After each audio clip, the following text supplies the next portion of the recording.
Welcome to doctor N Y R YouTube channel. आज का जो टॉपिक है वो है introduction about neural control and coordination. ये जो नया चैप्टर है ये चैप्टर नंबर 18 है बायोलॉजी का 11th की।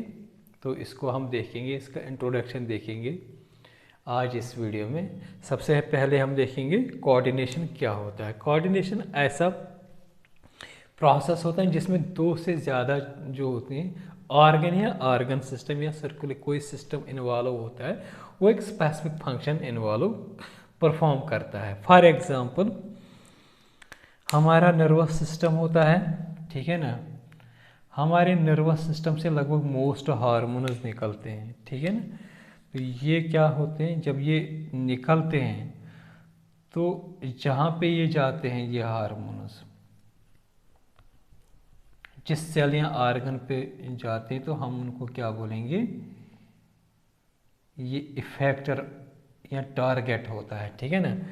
तो ये सपोज यहाँ से हार्मोन निकले हमारे ब्रेन से, तो ये इसका टारगेट है, टारगेट सेल है, ठीक है ना। इस टारगेट तक पहुँचाने के लिए क्या होता है, ये हार्मोन जब निकलेगा ये किसके थ्रू यहाँ इस टारगेट सेल के पास पहुँचेगा, ब्लड के थ्रू। ब्लड जो होता है, ब्लड आता है किसमें, सर्कुलेटरी सिस्टम, ठीक है ना। तो हार्मोन जो सिक्रेट हुआ है वो हमारे ब्रेन से सिक्रेट हुआ है, ठीक है ना। ब्रेन किस में आता है, नर्वस सिस्टम शॉर्ट। तो यहाँ पे क्या हुआ है, एक नर्वस सिस्टम इन्वॉल्व हुआ है, दूसरा सर्कुलेटरी सिस्टम हुआ है। तो इसने क्या इन्वॉल्व मतलब क्या कौन सा फंक्शन किया है, एक स्पेसिफिक फंक्शन किया है। सपोज ये मसल सेल है, मसल का इसने ग्रोथ किया है इस हार्मोन ने। दो सिस्टम्स इन्वॉल्व हैं एक स्पेसिफिक फंक्शन परफॉर्म करने के लिए, तो उसी को बोलते हैं कोऑर्डिनेशन, ठीक है ना। तो दूसरी एग्जांपल अगर हम देखेंगे, एक्सरसाइज एंड ब्लड फ्लो।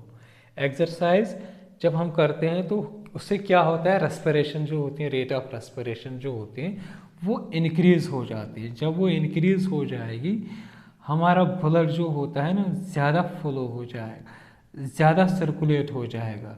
तो जहाँ पे वो सर्कुलेट जिस सेल में या जिस मसल में वो सर्कुलेट हो जाएगा उसका क्या हो जाएगा उसका अच्छे से ग्रोथ हो जाएगा। वहाँ वो सेल जो है ना, मसल सेल जो है ना, उसका अच्छे से ग्रोथ हो जाएगा। तो इस तरीके से क्या होता है, दो मतलब पार्ट्स चीज़ें दो मतलब यहाँ पे इन्वॉल्व है एक पर्टिकुलर फंक्शन को परफॉर्म करने के लिए। इस चैप्टर में अगर हम देखेंगे, हमें इस चैप्टर में न्यूरल कंट्रोल एंड कोऑर्डिनेशन जो होता है इसमें क्या पढ़ना है हमें।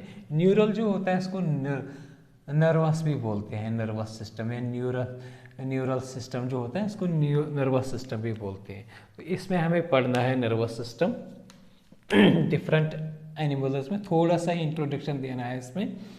और ह्यूमन नर्वस सिस्टम जो होता है या ह्यूमन न्यूरल सिस्टम जो होता है ये पढ़ना है। लेकिन कौन सा हमें पढ़ना है, CNS। CNS का मतलब क्या आता है, जो नर्वस सिस्टम जो होता है ह्यूमन नर्वस सिस्टम, इसमें दो कंपोनेंट्स होते हैं। एक होता है सेंट्रल नर्वस सिस्टम जिसको मैंने शॉर्ट में CNS लिखा है, दूसरा जो होता है PNS, पेरिफेरल नर्वस सिस्टम। इनको हम डिटेल में पढ़ेंगे हम नेक्स्ट वीडियोस में, लेकिन यहाँ पे हम देखेंगे CNS क्या होता है।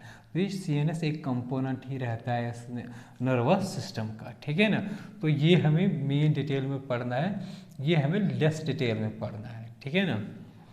और साथ साथ में हमें क्या पढ़ना है, न्यूरॉन्स जो होते हैं फंक्शनल यूनिट्स, मतलब बेसिक फंक्शनल यूनिट्स जो होते हैं इस नर्वस सिस्टम के, बेसिक यूनिट्स रहते हैं इस नर्वस सिस्टम के, ठीक है ना, नर्वस सिस्टम के। तो इनको हमें पढ़ना है। तो इनमें हमें क्या पढ़ना है, न्यूरॉन्स में इसकी क्लासिफिकेशन हमें पढ़नी है और स्ट्रक्चर इनका पढ़ना है हमें। स्ट्रक्चर के साथ हमें फंक्शंस पढ़नी है, फंक्शंस में पढ़नी है कंडक्शन और ट्रांसमिशन ऑफ नर्व इम्पल्स, ठीक है ना। ये दो फंक्शंस हमें पढ़नी है न्यूरॉन्स के। तो आज हम देखेंगे जो कुछ ऑर्गेनिज्म है इस नर्वस सिस्टम में जो होते हैं, मतलब लोअर एनिमल्स होते हैं, उनमें किस तरीके का जो नर्वस सिस्टम मतलब प्रेजेंट है। बेसिक यूनिट अगर हम देखें नर्वस सिस्टम को, न्यूरॉन है। सिंपलेस्ट जो नर्वस सिस्टम जो होता है, सबसे कम कॉम्प्लेक्स वाला जो नर्वस सिस्टम होता है वो लोअर इन्वर्टिब्रेट्स में प्रेजेंट होता है। जो छोटे इन्वर्टिब्रेट्स होते हैं उनमें सिंपल वाला नर्वस सिस्टम प्रेजेंट होता है। सबसे पहला जो न्यूरॉन पाया गया, ट्रू न्यूरॉन जो पाया गया, वो किन में पाया गया? सिलेंट्रेटस। हमने एनिमल किंगडम में पढ़ा था सिलेंट्रेटस के मेन फीचर्स। तो इन्हीं में सबसे पहला जो ट्रू न्यूरॉन पाया गया वो इन्हीं में पाया गया। फॉर एग्जांपल हाइड्रा में एग्जांपल आते हैं।